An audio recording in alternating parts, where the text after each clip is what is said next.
Welcome, everyone, to the third episode of Triple Overtime. I am Dillon Holloway. We have a jam-packed show for you tonight. We're going to talk NCAA Tournament. We're going to talk NBA injuries. We're going to talk Deshaun Watson. My main man, Amaar, has a very special segment where he's going to do. But before we get to all that, I want to throw it over to my buddy Austin, my little brother, my mustachioed car salesman companion. Austin, how you doing tonight? I'm doing great. I'm super excited, happy to be here as always, producing some great content, talking sports, showing off the mustache. It's getting pretty strong, bud. I think it's really getting pretty, like, this has become who I am, you know. It's quite the power move. Yeah, you know, I was like, you know, as my third child was in the womb growing, I just couldn't. I'm like, how am I really gonna go into full dad mode? How else can I really? Well, you need some white Nike Monarchs, my friend. Amaar, how are you doing tonight? I'm doing good. You know, despite the tragic state of my NCAA tournament brackets, because I did multiple. I did four. You know, I did. You can be 4 times the loser. That's great. No. I did 4 tournaments. I did men's tournament, women's, and then both the NITs because I'm. Which one are you doing the best in? And I know it's not ours, so don't say it's no, ours. it is not. I have access to the scores. No, I'm in the women's NCAA. I went, I think 22-10 in the first round, and I only lost one. I only lost one Sweet 16 team. Who's your Final Four in the women's tournament? Stanford, UConn, Texas A&M, and was it South Carolina? I forgot. My final is Stanford. South Carolina is always good, man. Yeah, in women's college basketball. Yeah, oh yeah. I had Stanford, UConn in the final with Stanford winning. Is South Carolina a women's college basketball blue blood? Would we call them? I don't know. That was a question I posed to you guys in the chat is what qualifies a college basketball blue blood, right? Well, you know, how and many that's titles do you need? Right. We're not necessarily getting into that too much in the show here. So, I mean, why not just ask the question now? What is a blue blood when it comes to college? I on my way home from dropping off my nephew, I heard Syracuse is a blue blood. Syracuse is a college basketball blue blood. Do they have one championship? It depends. I believe so. What is the metric? Is it how many titles, or is it a elongated success over a long period of time? Because if it's that, it sounds like we're seeing a lot of qualify. recent success all of a sudden dubbed as a blue blood, and that doesn't seem to make sense. Yeah, I saw a list the other day where someone had Ohio State basketball as a blue blood. Yeah, which didn't make any sense to me. I would put Syracuse there. I mean, because they've been, you know, and this is all under Boeheim, but I mean, they've been good since, you know, the 80s. I don't remember, you know, how good they were in the 70s. But so it doesn't take multiple championships, you don't think? I don't think so. No, I mean, I think so Michigan State could be. I guess blood. How many times have they been to the Final Four? That's what I was gonna say. I think like that's a good point. Multiple Final Four trips. Just kind of consistent success at like an elite level for like decades. I'd say you can qualify to be like a blue blood. So like Syracuse men, Michigan State, I think they could be there. South Carolina women's, I'd say no, because I feel like their success is really recent, like just in the Dawn Staley era. Right. So I wouldn't put them there. What about the UConn women? Yeah, absolutely. Without a doubt. Absolutely dominant. Have they lost the game yet? This season? Isn't it UConn that went on like that 157? And they were undefeated for a very long time. They got knocked off eventually, but they were just like really. Yeah, I think I remember that. Yeah, they won like 150 games in a row or something. It was like Goldberg in his 1990 WCW streak out there. Next week it's just 157-0, then it's 163-0. You're like, so how what is this was more happening impressive though? How many house shows women, are they doing in a week? What's more impressive, the UConn women or Undertaker's WrestleMania streak? Brother, Undertaker. I mean, come on. I mean, that's once a year though. You can see it flash across Dillon's eyes. I don't think I want to the make this UConn quick, women but I don't want ever to get retired for being Shawn Michaels. misogynistic. I don't think the UConn women ever retired Shawn Michaels. No, and all it's obviously apples and oranges. And we all know why. It's not really a comparison there. UConn women, though, one of the best dynasties and programs ever, and I don't think they get enough credit out there in terms of like just how dominant they've been. Like absolutely foot on everybody else's throat out in their that league, right? Yeah, like that's crazy. Yeah. In any capacity, sport, whatever, you know what I mean? Like just to go on that kind of streak to win, that's nuts. That's incredible. It's not something that will probably ever be accomplished again, at least not in our lifetime. So, with all of that being said, boys, I am super happy to be here tonight. I am so glad we are back again. If you haven't yet already, hit the thumbs up, hit that subscribe button, okay? Drop a comment, join the conversation as we get into it. Now, obviously, the biggest, or before we get into the biggest topic of the night, we are going to take a quick break and hear from our do we have sponsors yet? We don't have sponsors, but we're going to hear from somebody. Yeah, and I'm okay with that. I'd like to hear from somebody, soothing, calming voice. Sounds like a handsome individual. Hey, you. Yeah, you. Enjoying triple overtime? Do you like hearing about professional wrestling as well? Well, then we have the show for you. From the makers of Triple Overtime as part of the Dill Industries worldwide YouTube channel comes May I Take This Bump? Tag team partners Dillon Divine and Matt Ecstatic relive their glory days and talk about the latest dealings in professional wrestling. Check it out. All right, and we are back to Triple Overtime. We are going to get into the big questions here. We're welcoming back again bracketologist, the man, Blake Chadwick. Thank you so much for coming back another week, Blake. We loved having you here. Unfortunately, I had some technical difficulties last time, so I didn't get to enjoy all of it. But yeah, so happy to have you back, man, talking some NCAA. So Oh, I'm very happy to be back. Glad you guys want me back. I had a pretty rough go of it in terms of my bracket. It looked like in Friday, day one, I had no clue what I was talking about. I redeemed myself a little bit on Saturday, evened things up a little bit.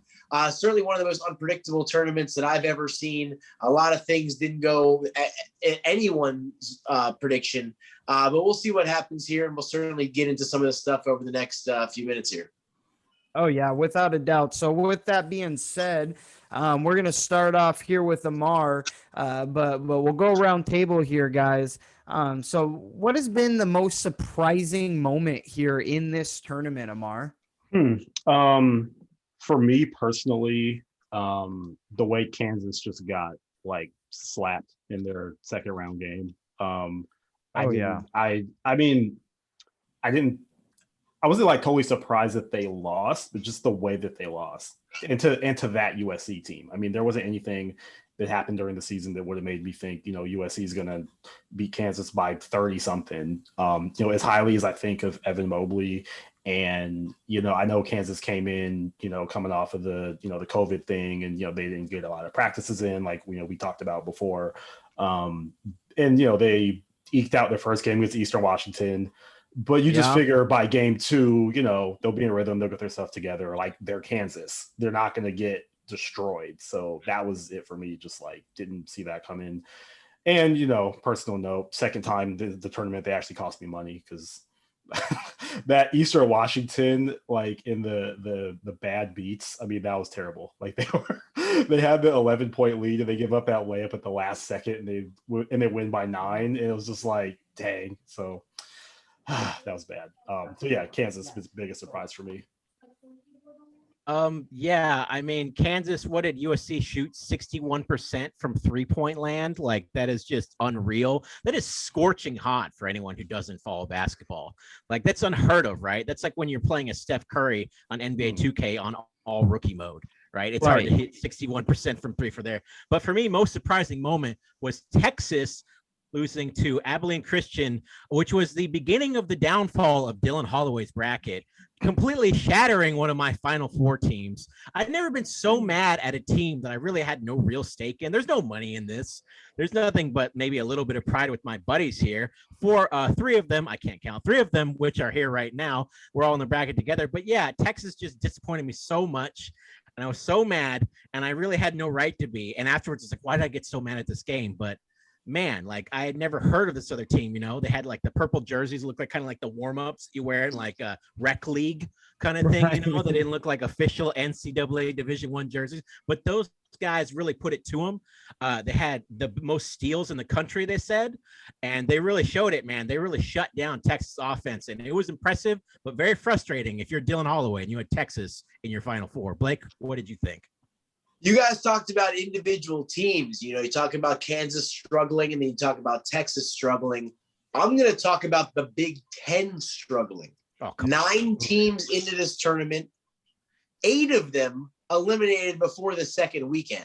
I mean, that is unreal to me, considering how much hype this conference had all season long, blowing out the ACC, the SEC, the Big 12, the Pac-12. They were the premier power conference in 2020, 2021. I mean, that was the conference everybody's looking at, the depth of the Big Ten, how many teams that were going to go to the dance. They end up getting 9 of the 14 teams in, but the only one to survive is Michigan. And in round number 1, Michigan gets by Texas Southern as a 16 seed. So the only real strong win is a comeback win nonetheless. Michigan puts on LSU, who to me looked like a better basketball team, at least throughout the first 30 minutes or so of that game. But Michigan turned things around, got hot, and ended up winning the ball game. But Michigan, the only team out of the Big Ten to advance into the second weekend, and some of the blunders, Ohio State as a 2 seed, losing to 15, Oral Roberts only the 9th time in NCAA history of 15 seeds won.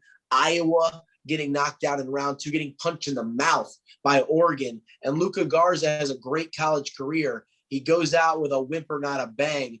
And I don't know how he's going to perform at the next level, but I don't necessarily think we're looking at a superstar in the NBA. So his career goes out not how he was hoping. And just look at a lot of these teams here. I mean, Illinois getting knocked out by Loyola Chicago in the second round, the 1 seed dropping to the 8 seed there. So a lot of big upsets. Purdue as a 4 seed, of course, getting dropped to the 13 seed, North Texas Mean Green.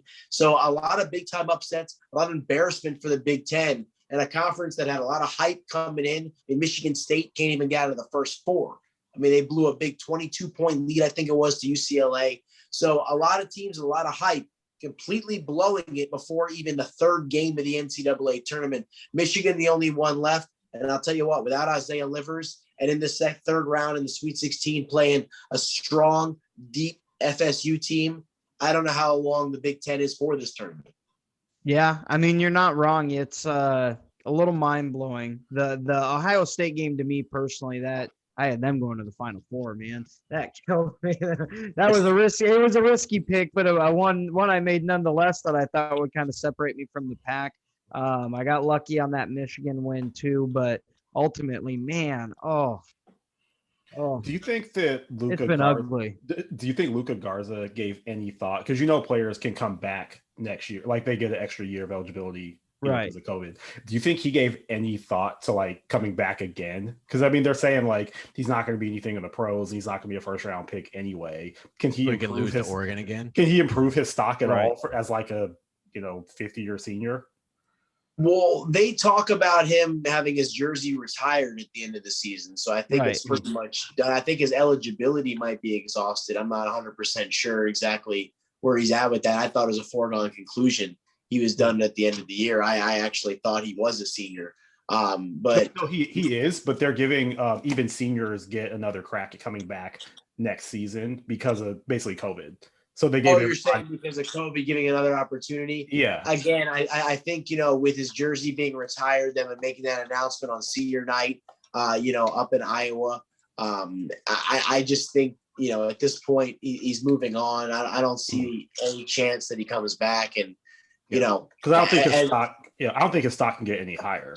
Yeah. And I mean, at this point, he had a great year in 2019, 2020. It looked like they were going to make some noise in the NCAAs. Obviously, the tournament canceled due to COVID.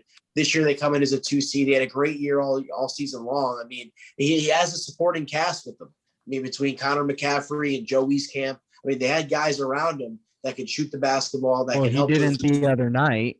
I think I showed Blake that 3 guys with 0 points with like 3 minutes to go in the game. Yeah, Dillon, you pointed that out to me earlier, a couple of, during when that happened, and it's true. But Oregon, Oregon, I actually had that pick. I mean, I don't know if we even got into it the other day, but in my bracket, the West region is the one region where I actually look like I really know what the hell I'm talking about. I've got Oregon over Iowa in that Sweet 16 or that second round game to go to the Sweet 16, because every year, with the exception of I think maybe 5 in the last 35 years or so, there's been a 2 seed knocked out before the Sweet 16. In this case, this year we have two seeds already knocked out, obviously, with Ohio State dropping to Oral Roberts, but that's an anomaly somewhat, obviously, with 9 only ever happening in NCAA history. But looking at the 7-2 game there, I thought Oregon was going to get by VCU. I thought they were going to do it on the court, not necessarily because of COVID. But, the Ducks to me are a team, they've got athleticism, they've got shooting, they've got one of the best coaches, to me, one of the most underrated coaches in the nation. And they're a team that you can almost pencil into the Sweet 16 every year. And this is the 5th trip, I think, in the last 10. Yeah, they're so well coached. Like, I feel like they're always an underrated team. You're right, Blake. I picked him to advance as well, but maybe I'm not as learned in college basketball as yourself. But I was like, this team has been good to me in past brackets. Absolutely.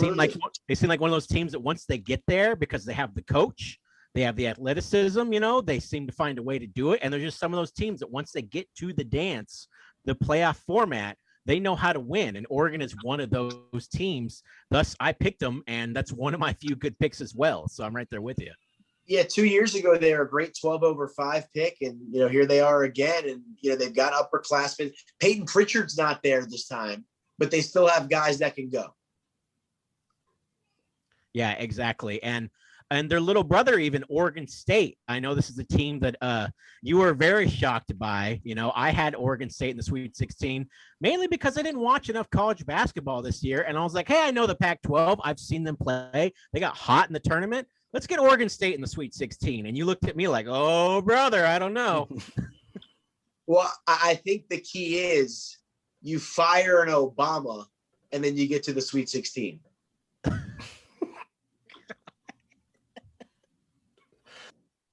Of course, Barack Obama, former President Barack Obama, his brother-in-law, longtime coach, Mr. Robinson there, Craig Robinson there, and Oregon State. But now, listen, they've had better teams in recent years under him. I mean, they've had better teams in the last few years. They've had better players, better prospects. I mean, this is a team that they've kind of been underrated for the last few years, but this season in particular, you look at the pecking order of the Pac-12, who randomly look like the best conference in college basketball. But you look at Oregon, you look at USC, I mean, even UCLA, Arizona to an extent, Stanford before Zaire Williams went down with an injury and a COVID situation.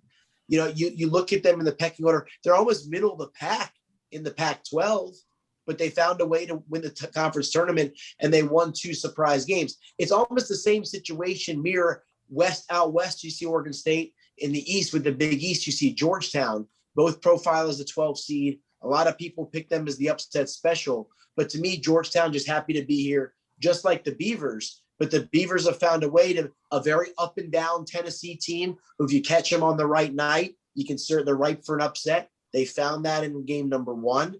And then in the second game, Oklahoma State, that's a team that I had out in round number 1, but Cade Cunningham, to me, he didn't really live up to expectations in this tournament. To me, Evan Mobley looks like the best player in this tournament in terms of draft pick.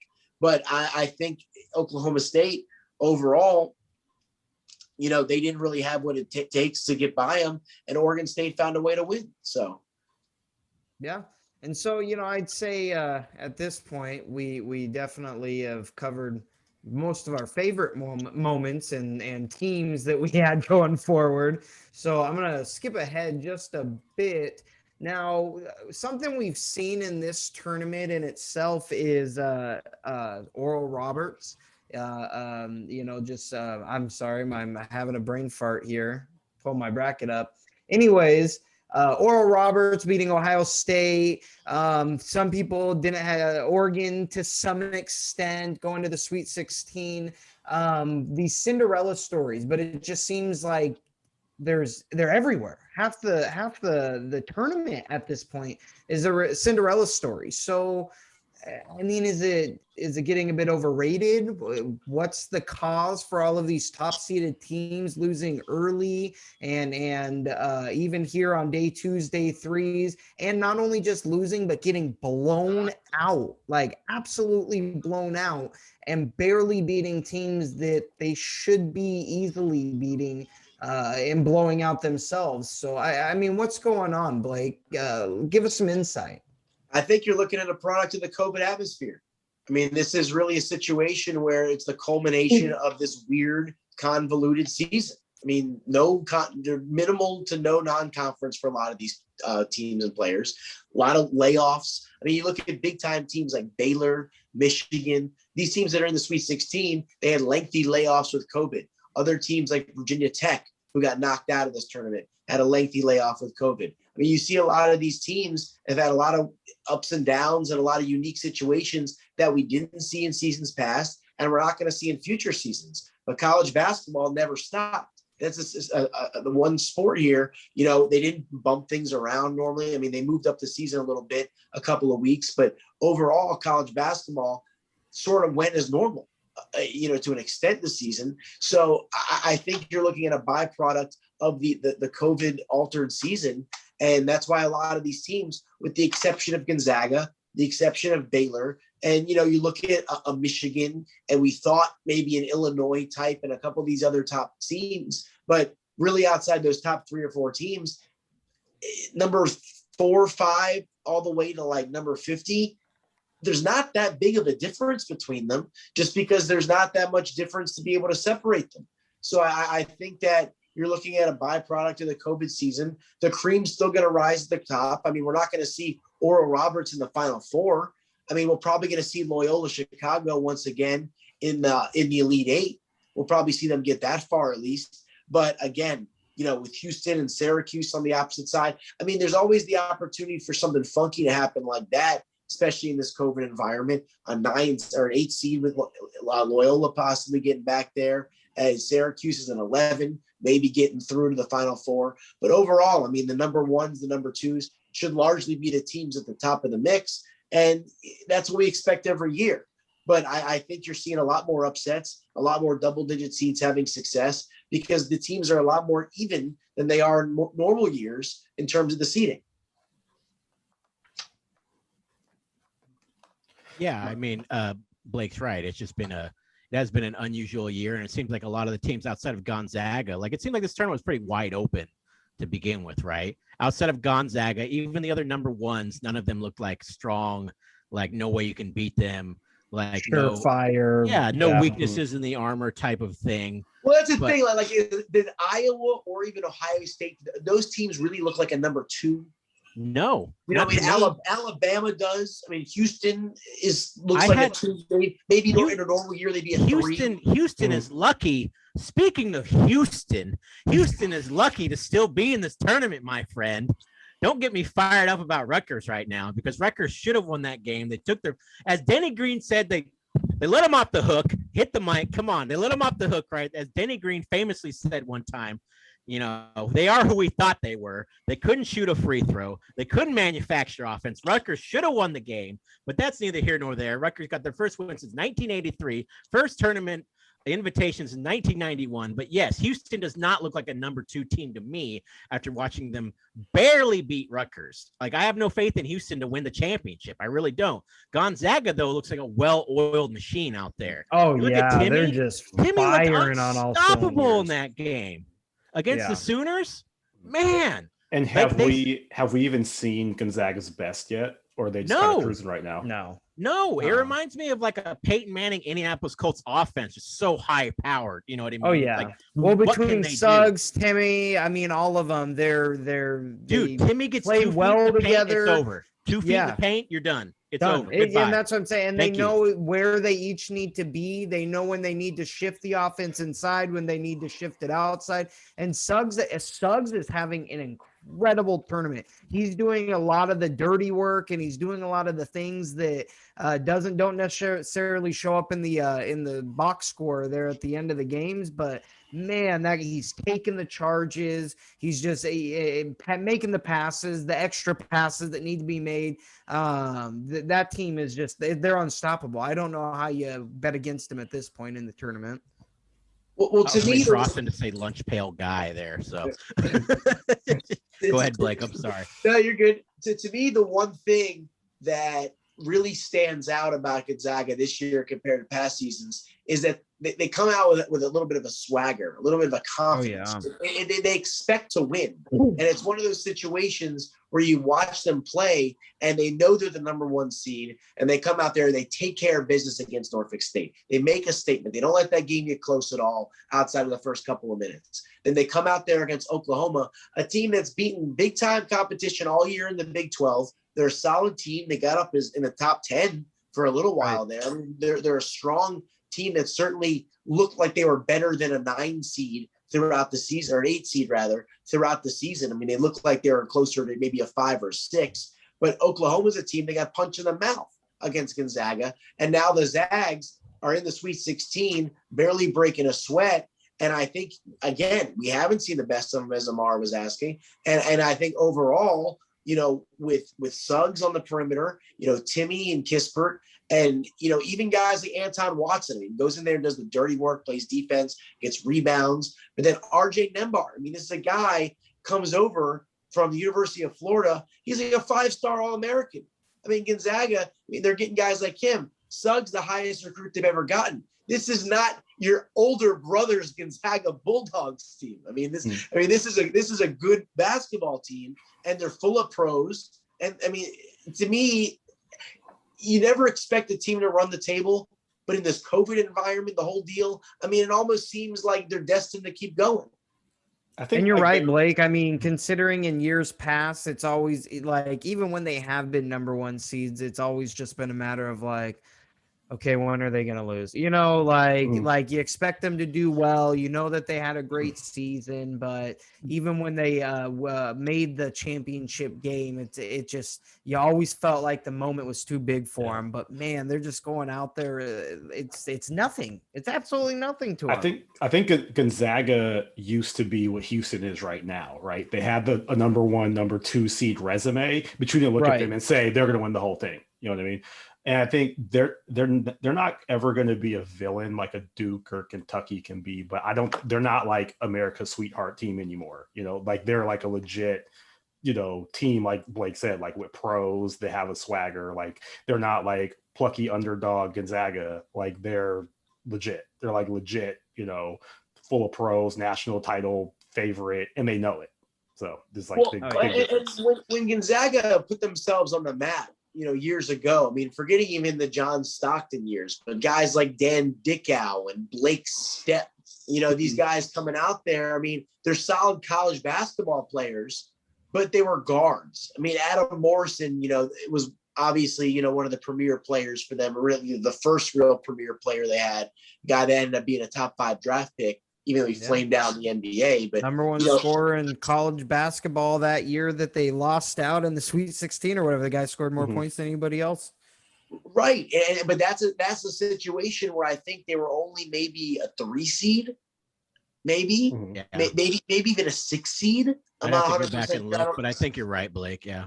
You know, it's one of those things where, you know, they never have gotten the high profile situations, even if they had great college players. Now they've got great athletes. They've got guys that can play the modern style game. And it's not just a bunch of guys that are going to dominate at the YMCA for the next decade.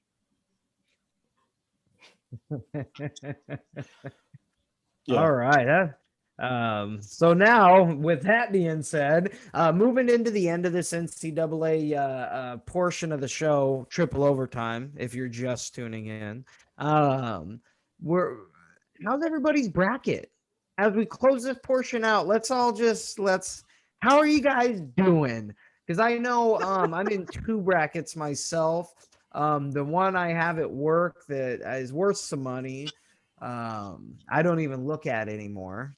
It's got a He told the wife a, that was a tax write-off right there. That's a loss. it's got a stain from a cookie that I left on my bracket sheet because I just don't look at it. I just left it there like whatever, it's garbage at this point. And then I believe I'm in 3rd place in the bracket that we have all together here, set up by Dillon. Dill Madness. Come on, give me the plug, bro. Dill Madness. The Dill Madness. Yeah, 2021 Dill Madness bracket. You're right. I apologize. So we're gonna start with you, Amaar. How's your bracket, buddy? I have 5 brackets for the Sweet 16. Say.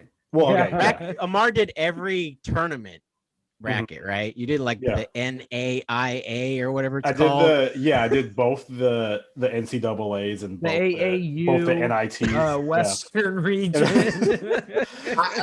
I've done an NIT bracket for like 15, 20 years, I think. So I think maybe like 20 years really. So you're not alone. Yeah, and that one's terrible. I think I have 2 teams left, like Memphis and NC State. But no, in ours, I think I got 5 of the Sweet 16 alive, and the two finalists. So I got Gonzaga and Baylor. They're still in it. I picked Baylor to win the whole thing. And yeah, I'm doing good in the women's NCAA one though. I went like 22-10 in the first round, and I only lost like 1 Sweet 16 team, so doing good there. But yeah, the Dill Madness one is like, I don't even know what place I'm in. I'm not even checking anymore. But Dill Madness. But you know what though? Like once I'm kind of out of the running to win a bracket challenge, it can be more fun to watch because I'm not like it is a little. I'm not rooting for a team just because I picked them to win. You know what I mean? Like I can just enjoy a good game and root for the underdog or whatever. So that's me.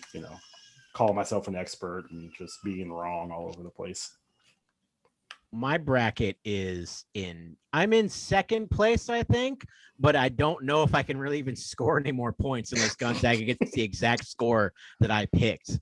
That kind of thing, right? I have them over Illinois, and Illinois annoyed me and got eliminated by Sister Jean's squad, obviously. I will never pick against Sister Jean ever again in my life. I feel like a fool for picking at Sister Jean on a Sunday, no less. How could I be such a damn fool, you guys? How could you let me do this, Blake? How could you let me pick against Sister Jean on a Sunday? I got embarrassed out there. You got taken to church by Sister Jean. She dropped the church bell on my head, brother, on that one. And then I voted with my heart. I picked Rutgers to go to the Elite 8, which it looked like they actually had a shot with. Blake was texting me during that game, and he goes, "The Final Four is in play if they win this game." And I'm like, "Don't tell me this. No, it's too early." And then they lost. Hey, because you got to keep in mind, this was after Illinois already knocked off. Yeah. This is after Oklahoma State. West Virginia's knocked off. Yeah. Oklahoma State's knocked off. So you're looking at a situation where if you get by Syracuse, which is like a 1992 Big East game, if you get by Syracuse, then you're looking at Oregon State or Illinois, Chicago in the Elite 8. Very doable. Instead, though, this bracket, watching this tournament was like a movie from Seinfeld, Cry, Cry Again, because first you cry, then you see the dancing, then you cry again. Yes, and I've had tears in my eyes since Rutgers blew that game against Houston. They went too conservative. They took their foot off the gas pedal. They lost the rest of my bracket. So I don't have a good Elite 8 in terms of winning the bracket, and my favorite team is out. I'm going for Gonzaga. I didn't go to school there, but I'm from Washington State, and I picked them to win. So it'd be awesome to see the state of Washington take home the championship. But I don't know if I'm going to win this Dill Madness yet again. I think I got 3rd last time. Blake won it last time. Austin if anyone isn't sure, got second place to Blake Chadwick in Dillon Madness It was like 2019. 2 points. Blake, how's your bracket doing, brother? That's the first time I've ever heard about that. Making it incredibly hard. You're gonna make the editor's job incredibly hard to keep me from dropping some F-bombs. You keep bringing that up. I'm going to edit all this out because you're eating your microphone right now. Blake, how's your bracket doing? So I'm going to start in the West region. I'm going to start with the good stuff. So, I mean, looking at the West region, I mean, I nailed every single game in that one except UVA.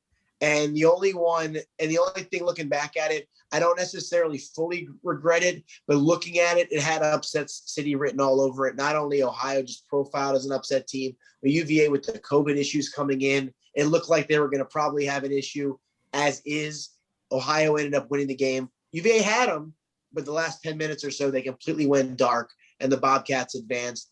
And I had UVA into the Sweet 16. Looking back, I probably should have had Creighton over Ohio, but hindsight's 2020, certainly. But I nailed every other game in that region, including the USC over Kansas upset and the Oregon over Iowa upset. So I like at least what's going on there. So I'm happy with what happened in the West. In the East region, I only missed one game there, or 2 games there, one being UConn and at Maryland.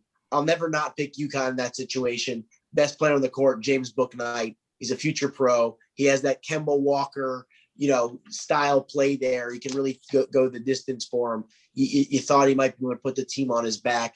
But nonetheless, it ended up being the Terrapins winning. And Texas dropping to Abilene Christian. That to me was a big heartbreaker. I had the Longhorns in the Final Four. That to me just ripped the heart out and stomped on it. And especially watching it go down live, when I thought Texas got called for a very cheap foul at the end of the game, put the Abilene Christian on the line.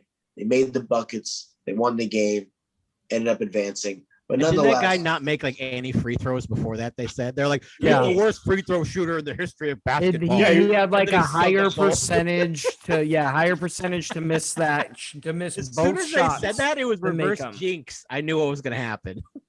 Yeah, so everything else looked pretty good there. Got every other matchup. I almost picked LSU over Michigan, but I held off. I have FSU beating Michigan in the round of 16, so we'll see how that fares with the Seminoles.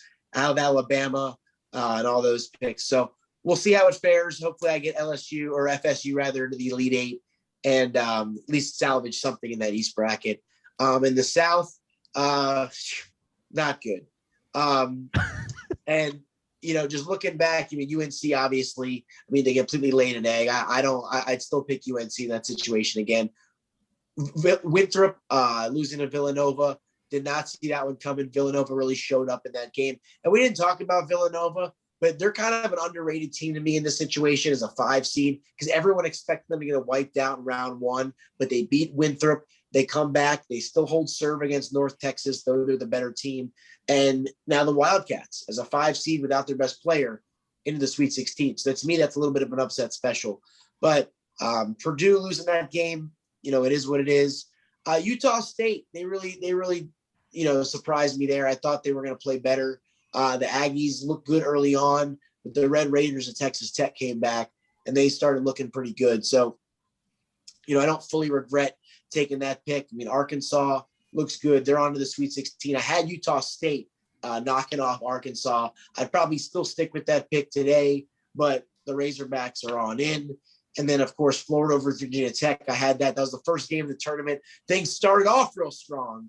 Really liked how I got it there, but tailed off a little bit. And, of course, that Ohio State loss, as I'm going to ride that into the Elite Eight, as with Winthrop, them losing, Utah State losing, and Ohio State losing, 3 of my Sweet 16 teams out right away, and Baylor, the last man standing. So I at least have something to salvage out of the South if the Bears go on and win. And then look at the Midwest. Georgia Tech, looking back, I picked them before Moses Wright was ruled out because of the injury or the COVID positive test. I probably should have flipped it to Loyola Chicago, but it's an 8-9 game. It's a coin flip anyway. but then beating Illinois. I mean, Illinois is one of my Final Four teams. I lost 2 Final Four teams in the first weekend. It's not good. I mean, usually I don't lose any, or hopefully not at least one. But yeah, that was tough, as Illinois didn't show up in round number 2. And, Illinois, Chicago finds a way into the Sweet 16 once again. But I obviously don't regret taking Illinois, as they look like one of the best teams coming into this tournament. Tennessee, that's a hit or miss team. I thought the Volunteers were going to show up. I think after this, it solidifies me never taking a Rick Barnes team again, as he just does not show up in the NCAA tournament, whether it's Texas or now with Tennessee, as I think they're completely off the board. I had Liberty there as well. Then I had Tennessee in the Sweet 16. So, Liberty didn't show up. Thought that would have been a better pick. San Diego State, Syracuse. I mean, I still don't understand how Syracuse is in the Sweet 16, but Jim Boeheim is one of the greatest of all time. This is why he continues to do his thing. His son, Buddy Boeheim, lights out in the second round, in the first round for that matter. And Syracuse finds their way in the Sweet 16.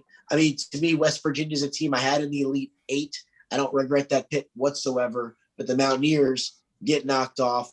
Houston, I have into the Sweet 16. And of course, I had that Rutgers upset, not just because of you, Dillon, but because I thought that the Scarlet Knights would easily dispatch Clemson. They found a way to get by them.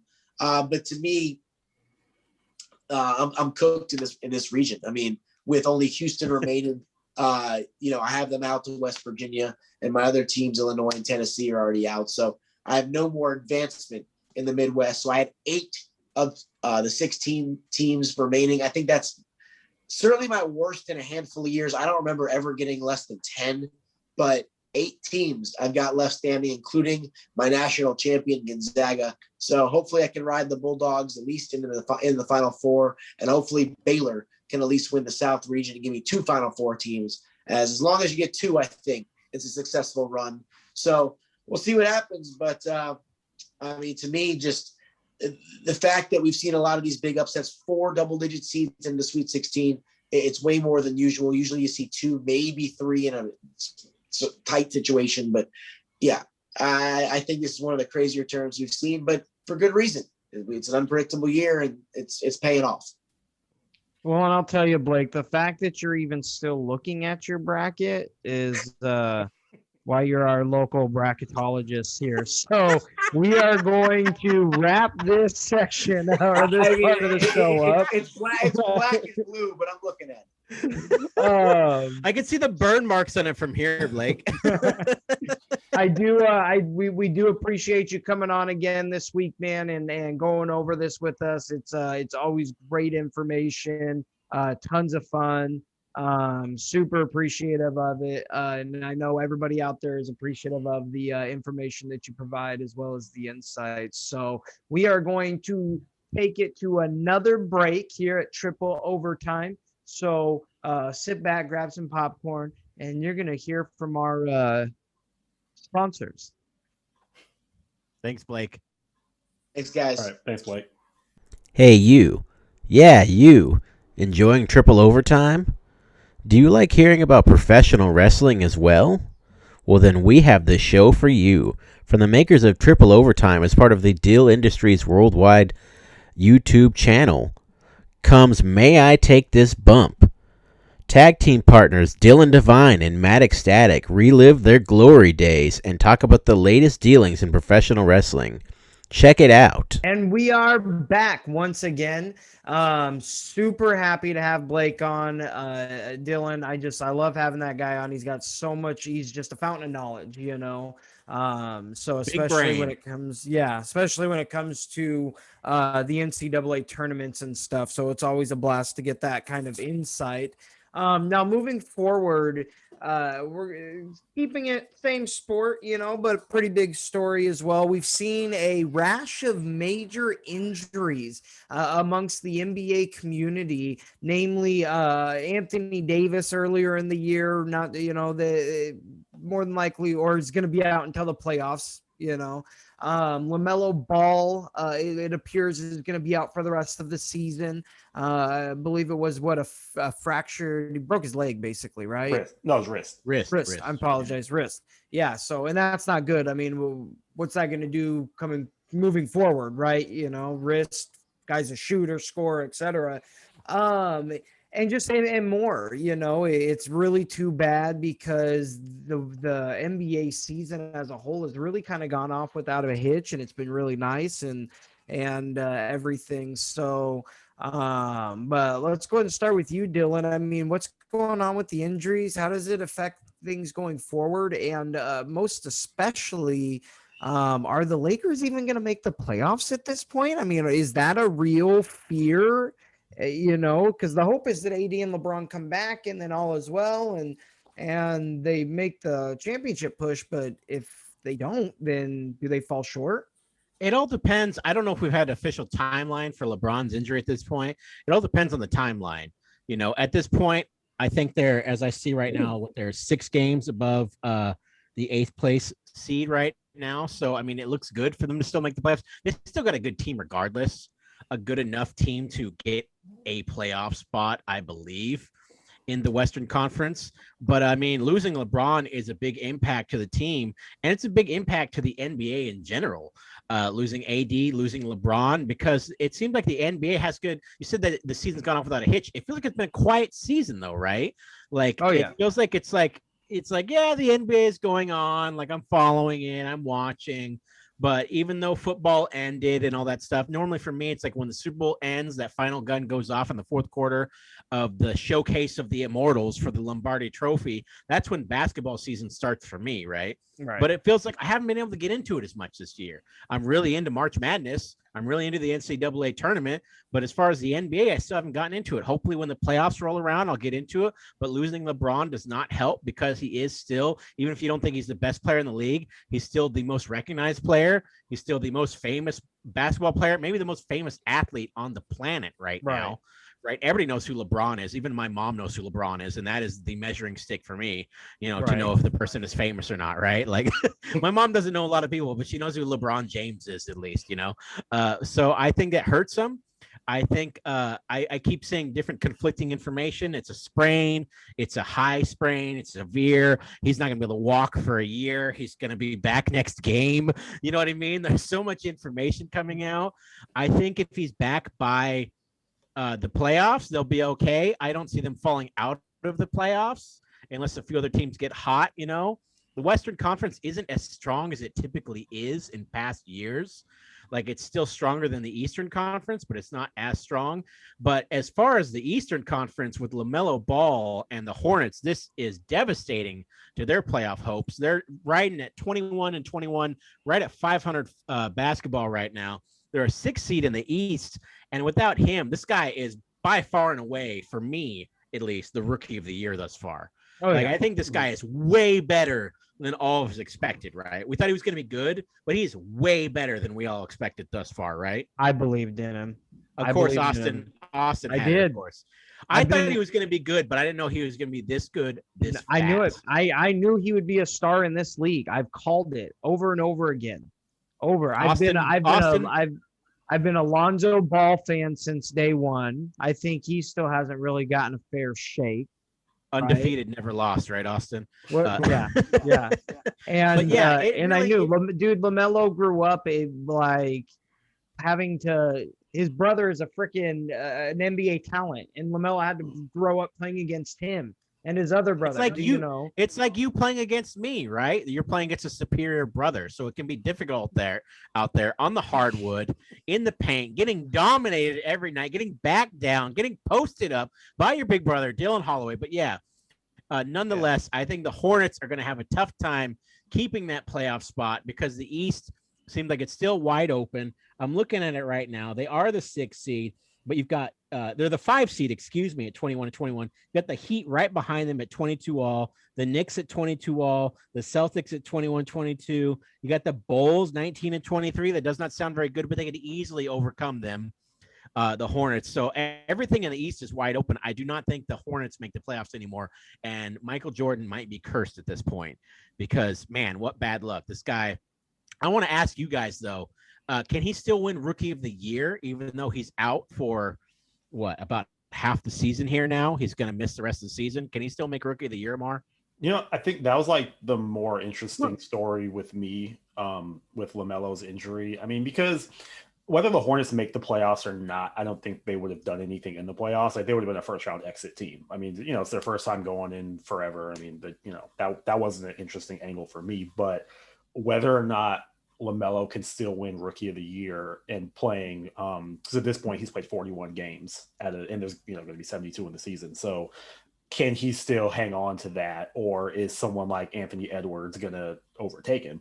And I mean, Anthony Edwards, as bad as the Wolves are, like he's putting up numbers. He's averaged like 25 points a game, like over the last couple of weeks. So he might, put up enough to give him the edge over LaMelo, and LaMelo only playing a little more than like half the year. So I would say, I mean, I don't think that's enough games to get Rookie of the Year. So I think that if LaMelo's done for the season, I think his Rookie of the Year campaign should be done, and it should go to somebody who's been there for at least for a vast majority of the season. So, for me, that'd be Anthony Edwards. But the other thing with LaMelo that kind of just concerns me, and I know it technically like doesn't impact, it shouldn't say anything about him, but the fact that Lonzo had been so injury prone his first few years, and now, LaMelo's getting this major injury in his rookie year, it's just like, you just hope that this isn't just how it's going to be for the Balls. And like, that are they always going to be set by these injuries that are taking them out for half seasons and whole seasons and stuff. So I would really hope that's not the case. But you can't blame the shoes on this one, right? Well, yeah, can't blame the shoes on the wrist injury. And we've seen that with with the Porter family. Michael Porter and his brothers and his sisters, even like that. If you look it up, all the siblings, like they've all had these crazy injuries, like back injuries. Isn't that crazy? How? Why did you think there's something there? I don't know. Yeah, like it's just luck. Bad luck or something. Some people are just prone to it, man. Yeah, so I hope that that's not the case with the Balls, because I like watching LaMelo play. I like watching Lonzo play. And it'd be cool if they could wind up on the same team someday. Like that'd be kind of awesome. But yeah, just you got to stay healthy. You got to be available, and like it's just like kind of a bad sign for LaMelo going forward. Hopefully it's just a fluke and it's not going to be something that's like a regular thing with him. Yeah, I totally agree, and he's really, really exciting to play. Like I said, I have been a believer in him since day one. I'm a Ball family lover.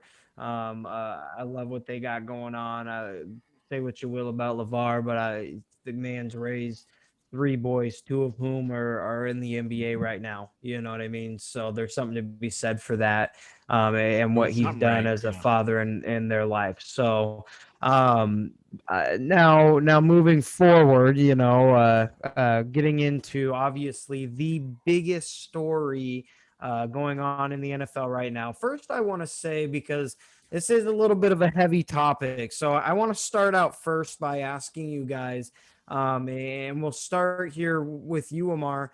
Are you a little surprised by how seemingly quiet this offseason has been? I mean, we were kind of going into this offseason with pretty high expectations to be the busiest offseason in NFL history. And I understand that it's not over yet and everything, but with such a huge reduction in cap, and we knew we were going to see a lot of players get cut, or not brought back, things like that across the entire league.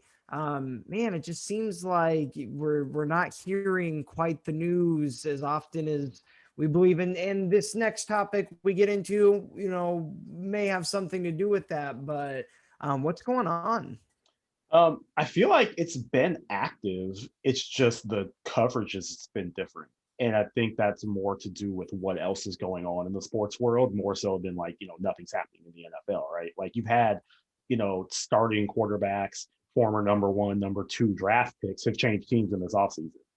So, JJ Watt changed teams in the offseason. Like there's been big move, AJ Green, like, just big names and big moves that have happened.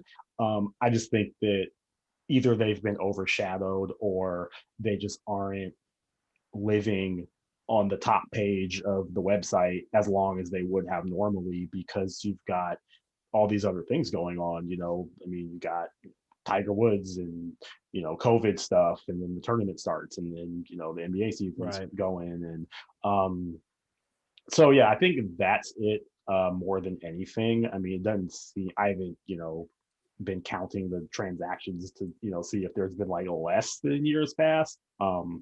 So yeah, I just think the quietness is just media not giving it as much attention, but the moves are there. Like it's gonna a lot of things are gonna look different when next NFL season starts. So I don't know, what do you think, Dillon?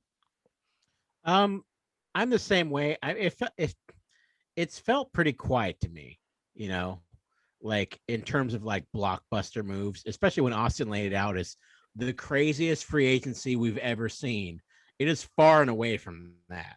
Like, it's not even close. Like, what is, like you said, JJ Watt, that's probably the biggest name that we've had so far, right? Yeah. But you have like Stafford, Goff, like, Carson Wentz. I mean, so there were, Yeah.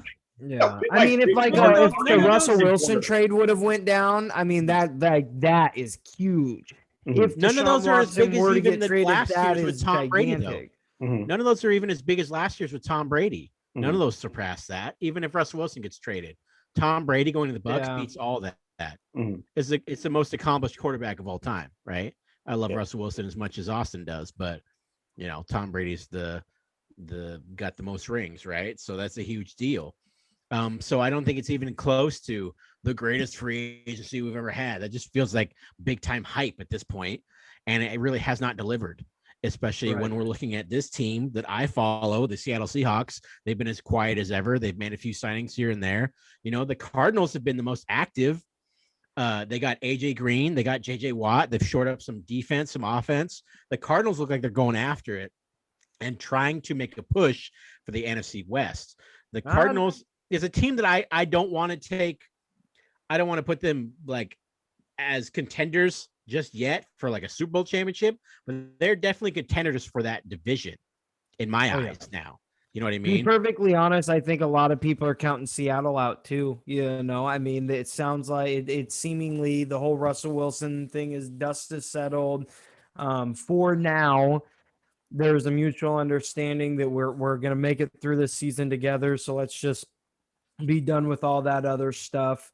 John Schneider and Pete Carroll made it ever so clear, despite rumors of potentially getting Khalil Mack and what's in there, Akeem Hicks, and every player and pick from the Bears. Draft picks, things like that. So, but moving forward, I mean, they traded for Gabe Jackson.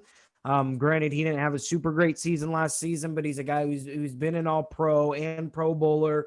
Very good guard, so definitely an upgrade over what Seattle currently has at left guard. So they did bring back Posick, which was a pretty B-, C+ signing. Dude, that'll light up the dirt sheets right there. A Posick signing. I mean, greatest free agency of all time. Yeah, he's a guy that he's serviceable. Their serviceable center. Whoa! Right.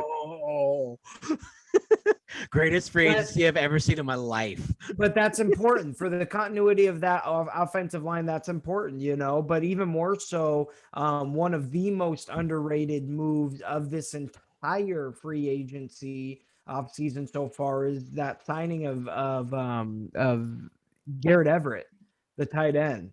That guy's good. He's got a very bright future. He's young. He's fast. He's got hands. And he can bring and he can block too. I mean, he can bring a lot to the team. So they can use him in a lot of different ways. They can use him as a receiver. They can use him as a tight end, whatever, and then obviously bringing back Chris Carson too. That was huge. So, and they just signed another defensive end today away from San Francisco. And so, yeah, they've made some moves. So, but anyways, moving forward go ahead. I wanted to bring up one thing. Isn't Larry Fitzgerald a free agent at this point too? I think we all assumed Larry Fitzgerald was still signed with the Cardinals. I think he's a free agent, and he's not. They're not sure if he's still going to play or not in this next NFL season. So yeah, that's something that's been very under the radar. Look it up. I might be wrong, but I swore I could have read that Larry Fitzgerald is a free agent right now, which I think is a big deal because we all assumed he just like had a lifetime contract with the Arizona Cardinals, right? Like he can't leave the building kind of thing. But I think he might be a free agent right now. So Larry Fitzgerald, I think that'd be awesome if he got to sign with the contender, maybe the Tampa Bay Buccaneers. You know, he could sign with Tom Brady and go get that ring. He is a free agent. Cool. Yeah, you're right. That's not been talked about at all either, right? Maybe the Cleveland Browns. No, he wants a ring, Amaar. He wants like a championship, Amaar. I mean, the Browns, you know what? I mean, the Browns won a playoff game last year. And if you ask some Browns fans, we're one call away from beating the Chiefs, which I don't agree with that. Like, there was a lot more to that game than that one call. But yeah, we're a contender. What you talking about? I'm kidding. I kid. The Browns were very impressive. I had to eat some crow because I've always kidded Austin. It's always his for 10 years. It's been his sleeper team to make the playoffs. I made a meme out of it because it was such a long running joke. They finally made the playoffs. I had to burn the meme just like I had to burn my bracket now. So much burning going on in the Holloway household over here. Bruce can smell the smoke and it's smothering. But anyways, yes, the Browns definitely are a contender for the AFC. I will say right now on record. And next year they're going to the playoffs. So now moving forward, things there are going to get a little bit heavier here as we get into this next topic. So, you know, and at the end of the day, man, it's a kind of a tough one, but there's been how do we even get into it? With recent news regarding around Deshaun Watson, there's now been 16 women at the time of this recording that have come forward in class action lawsuits. I believe that's the correct term, right? Class action lawsuits regarding sexual harassment, sexual assault, and things like that. There's been some absolutely ridiculous theories being thrown out that we'll get into. It's nuts. But yeah. Wow. So yeah, what's going on? Dillon, let's start with you. I mean, where's your head at with this entire situation? Well, Austin, I don't blame you for having a hard time keeping up with this because it is hard to keep up with. It feels like it's under the radar a little bit, but also every time I log on to social media, it keeps just rearing its ugly head. It's like 2, 4, 10, 16. I think I was talking with Amaar before we went on the air. I was like, I thought I saw 22 at one point, but as of the Houston Chronicle, as of today at 5 p.m. says 16. So we're going to go with 16. It's hard to keep up with. And frankly, I think the theory that the Houston Texans fabricated this to screw over Deshaun Watson is kind of a tinfoil hat thing because what do they have to gain from that? You know, he becomes untradeable almost at that point. Yeah, nobody wins in this situation. Yeah, nobody wins in this situation. I see a lot of fans defending him on social media, and I get it that it's hard to fathom that your sports hero could have done something like this. I get that, but it's like to think that the Houston Texans, even though I think a lot of people want to pile on them because they're not a good organization right now, but we're getting into some real heavy, like conspiracy, like character defaming, just ruining a man's reputation at this point, right? To think that the Texans would do that just to be so petty, just to keep him, I think is a little far-fetched, you know, because and if they keep him, that's like, oh, now we have a sex offender on our roster as our star quarterback in the face of our franchise. Well, what does like, that do the Texans win in that situation? They don't win in that situation. You know what I mean? Right. And now and if it's true, he's untradeable almost. You know, who's going to want to give up multiple first-round picks for this guy with all this baggage now? And in terms of like, we cannot forget the people who are the victims in this situation, who are the accusers. You know, I've read many of the stories. Sports Illustrated has done some great investigative reporting on this. I've been up on it. I've been reading it. Some of them are graphic. They're specific. This isn't stuff that's just like fly by night, hey, he grabbed my shoulder kind of thing. This is real stuff that they're writing here, right? And we have to, until it's like proved wrong in a court of law, we have to take it at face value. It looks incredibly bad. It looks bad for Deshaun Watson. It looks bad for his chances to get out of Houston. It looks bad for his chances to be the face of the NFL because he's one of the best players in the league.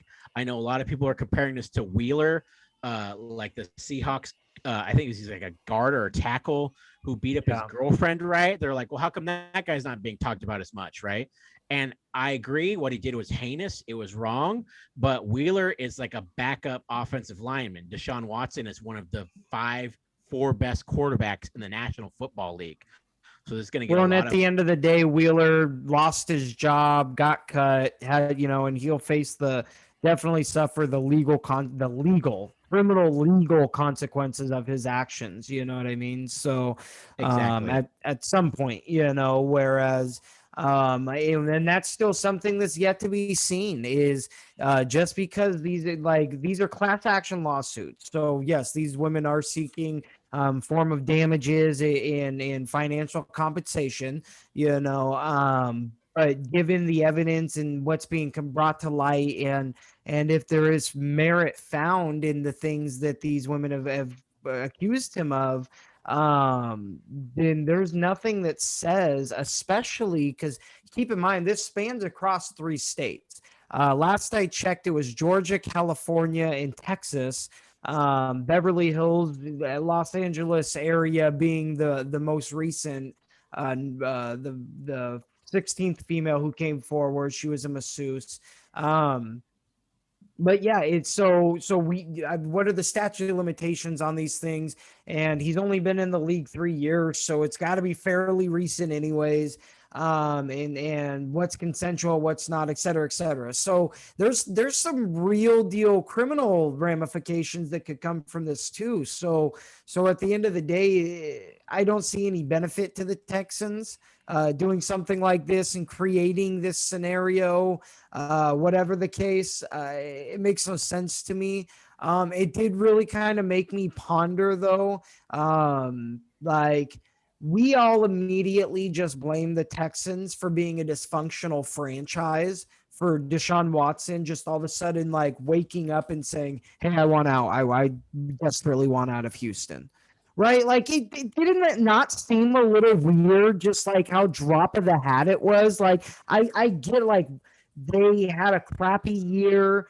He statistically had an amazing year, but the team had a crappy year. They had a bit of a fiasco last offseason, but man, it seemed like he was the bright spot, build around him, et cetera, et cetera.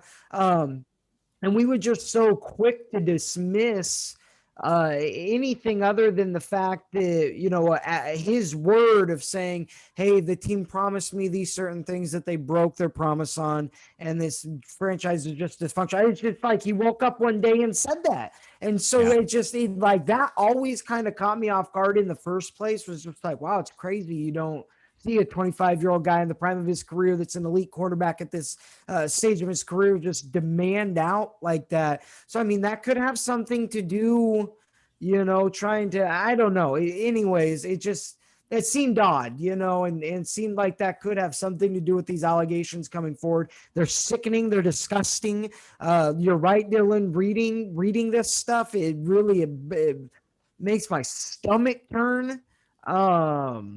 And yes, we have to wait for the legal process or due process to go through, and before, at least before I try to make any opinionated thoughts one way or the other. But if these things are true, oh man, and was it weird? It doesn't just stop this offseason. You know what I mean? And was it also weird that JJ Watt, the other face of that franchise, who'd been there for, a decade or whatever, and seemed like a big support for Deshaun Watson and seemed pretty close to him, was just all of a sudden I'm out. I want out of here. Done. Yeah.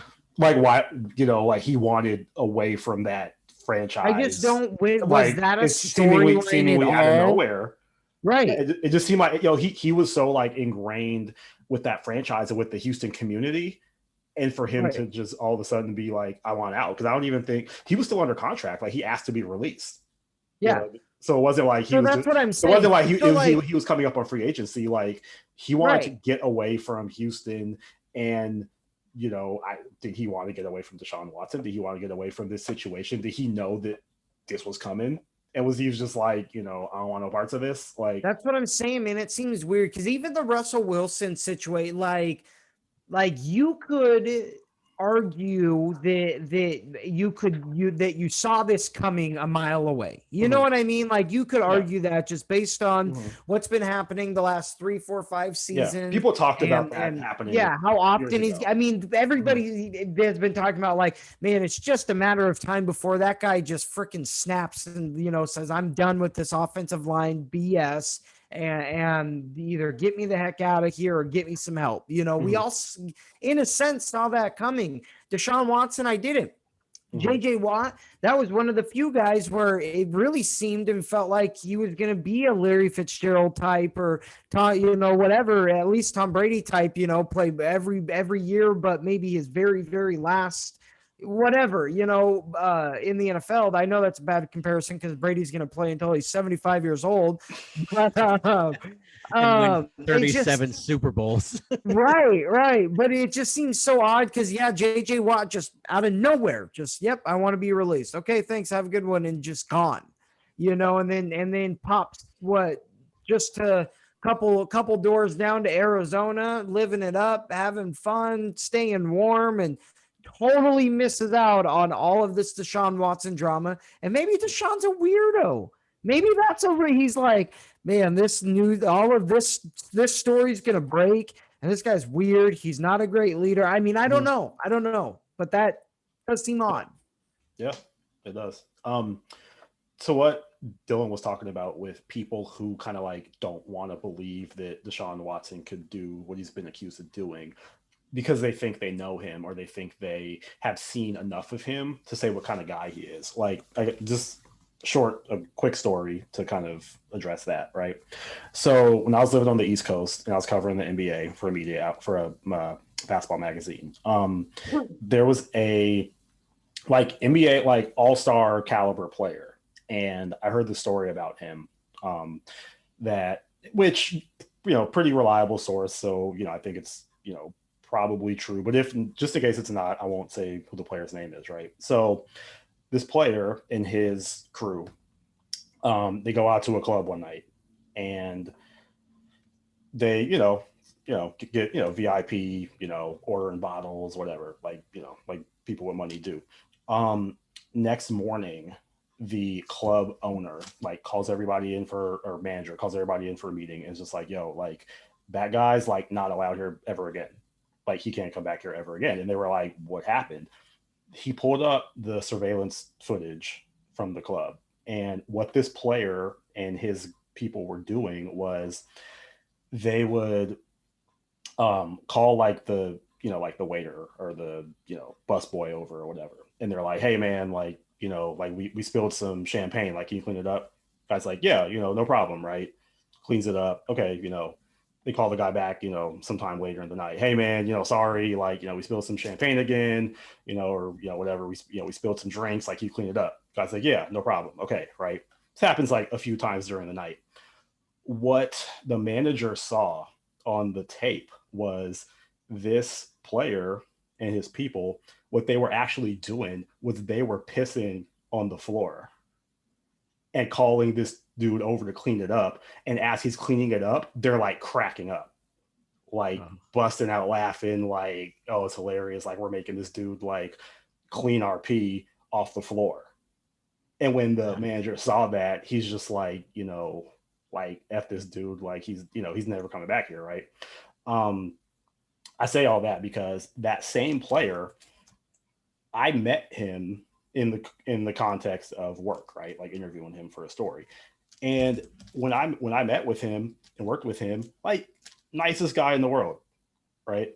You wouldn't think he was that same guy who could do what, he was accused of doing in that club. Yeah, that's awful. Holy cow. Yeah. And it's the guy that I met and that I worked with, I'm this dude's hella nice. Like, he was friendly. He's like respectful, like, seems like a good guy. I could have told people, no, like, I've met that guy. Like, he's hella cool. Like, he's hella nice. And if I heard something about him doing something bad, I could have been like, nah, he wouldn't do that. He's not that type of guy. My point is, all the people saying that Deshaun Watson couldn't have done this, or they don't think he'd do this, or he doesn't seem like that type of guy, most of them do not know him. They've never met him. The very few people, like media members probably, who have met him, you've only met him on a certain stage where he's showing you what he wants to show you.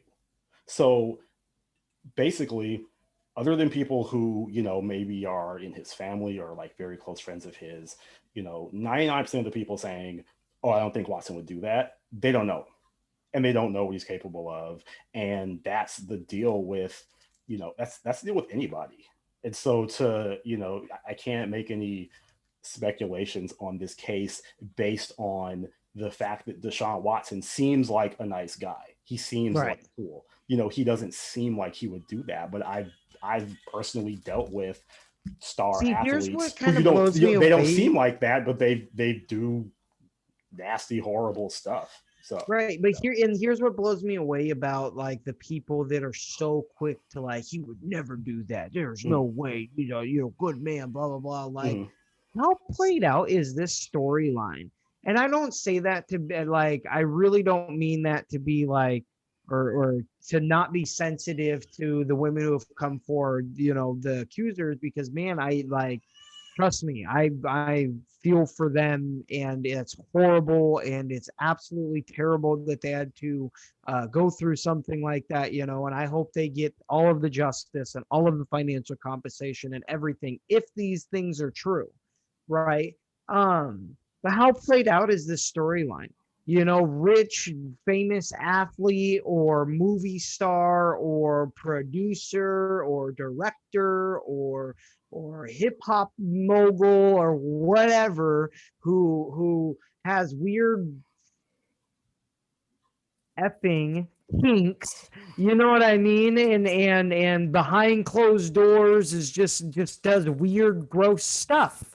You know what I'm saying? Like, so I mean, how could anybody at this point not see something like that and immediately think like, yeah, I could see that. You know what I mean? Like, yeah, I get, that sucks. I like the guy, or he played great for my team or whatever, but yeah, I could see that.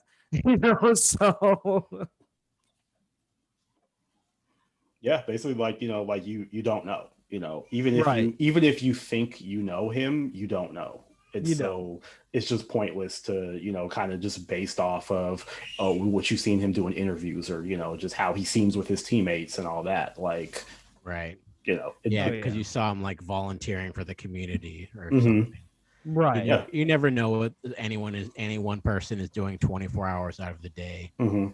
So it's a tough situation. As Austin said, it's a heavy subject. We're not going to go for a while. We might never know exactly what took place. Unfortunately, is how these situations play out. But I definitely think it hurts Deshaun Watson's reputation either way.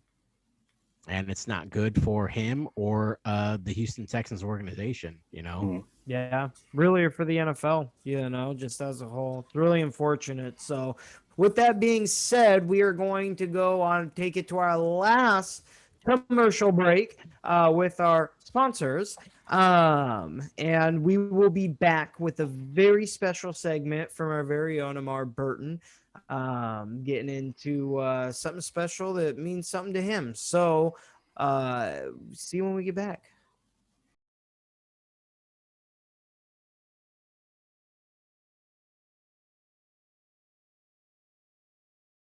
So Elgin Baylor passed away earlier this week at the age of 86. And you can read his resume and just see that he's one of the greatest basketball players of all time. He's often cited as like a predecessor to Dr. J and Michael Jordan on the court, like known as one of the kind of the first like high flyers in the game. But, it's too bad that a lot of people can't or just haven't done much more than read his resume, right? Like, one thing that we're spoiled with as fans in this TV and internet era is that we pretty much have access to like every game that these, you know, NBA players and pro athletes play, right? I can find footage from, you know, every one of LeBron James's games. I can find footage from every one of Kobe Bryant's games. And if I want to, you know, put together some compilation of like how great they are, it's easy to do, right? You can see them play, you know, whenever you want. Someone from Elgin Baylor's era, it's like, you know, you'll see a highlight here, a highlight there, some rare footage of maybe a whole game, but you just don't have as much access to see like how great he really was. And so a lot of people, you know, they respect the resume, you know, they know what they've heard, you know, you may have heard stories about him, but a lot of us just haven't seen the real deal, and, you know, really seeing him play, just to get a sense of like how dominant he really was, like beyond the numbers that you see. So also as a Seattle University alum, I was well educated on Elgin Baylor. He is the face of the Seattle U basketball program. Averaged like 31 points, 19 rebounds in college. He led SU to the 1958 NCAA final where they lost to Kentucky, but he was still named Final Four most outstanding player. You know, went on to be the number one pick in the draft after that. That 1958 season, that was the peak of Seattle U's success. And if you go to Seattle U, to the campus now, Elgin Baylor is all over the place. Like our basketball court is named after him. You know, the school, the program hosts like the Elgin Baylor Classic every year.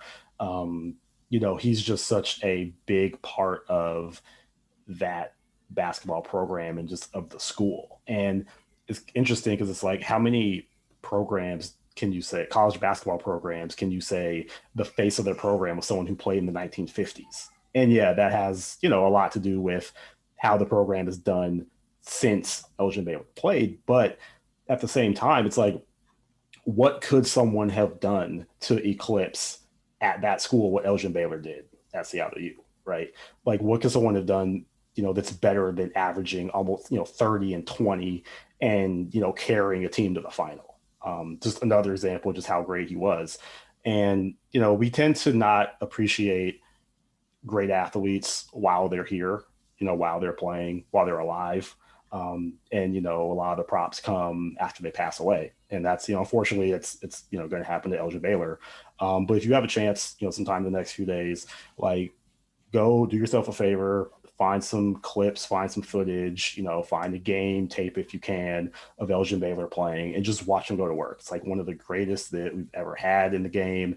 And we just wish that he rest in peace.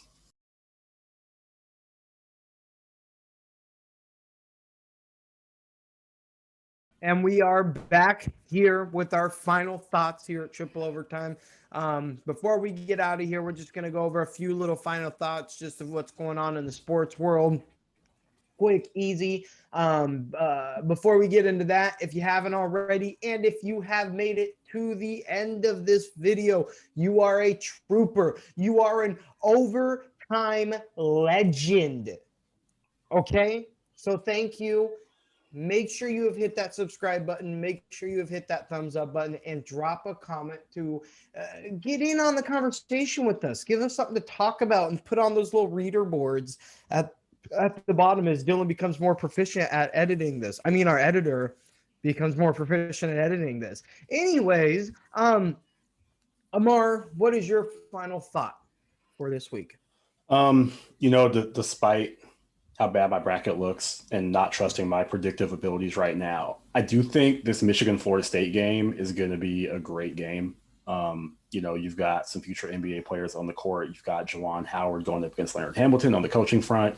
You know, the two of the better teams remaining in the whole field, I think both like legit Final Four contenders. So that's going to be the game I'm most looking forward to watching this second weekend, a game that could potentially be really tight and go into triple overtime. You know, for me, it's got to be Gonzaga. I love watching these guys play like a well-oiled machine. We haven't seen a team like this in a long time. They have a chance to go undefeated the entire season. I believe that has not happened since the 70s. Someone can double check me. Get the producers on that, Austin. 72. 72. That's a long time. So Gonzaga could go from the team that could not reach up, as Ric Flair said, and grab that brass ring and pull it down to undefeated champions of the NCAA. And wouldn't that be too sweet for the state of Washington there? So I'm rooting for them. I got them as my winners in the bracket. My team, Rutgers, is out of it. You know, Washington State didn't make it. So I'm going full force for the home state team, Gonzaga Bulldogs. Let's take care of business. And brothers and sisters out there watching, if you're not excited by this year's March Madness, you have no competitive blood in you. You know what I mean? Because this has been an amazing, even though my bracket is destroyed, torn down, ripped to pieces, shattered, nuclear bomb, blown it up. This has been an amazing March Madness in terms of upsets, in terms of Cinderella stories, in terms of unpredictability. And that's what it's all about. And I've loved it so far. What about you, Austin? Oh, absolutely. Yeah. I got to roll with Gonzaga too, so scooch over because I'm hopping on the bandwagon too, baby. I've definitely always rooted for the Bulldogs. I followed them for a while, had some family that lived over there. Absolutely. But yeah, I'm there. I'm full-fledged fan. Yep. That's it. This is my college basketball team from here on out, and the hopes that they do go forth and complete this perfect season. That's just going to be so amazing for this state, for that school, for those boys on that team that are just working their butts off to be so much better than everybody else, so plain and simple. But with that being said, that's right. It's time to get out of here. Yeah, I can feel it. The final buzzer is going off for triple overtime. Zero's on the clock. The horns have gone off. For Amaar, for Austin, I'm Dillon Holloway. It has been a terrific show. For Blake Chadwick, who left a little bit earlier. Go out there, watch some NCAA basketball. This has been Triple Overtime. We'll see you next time. Bye.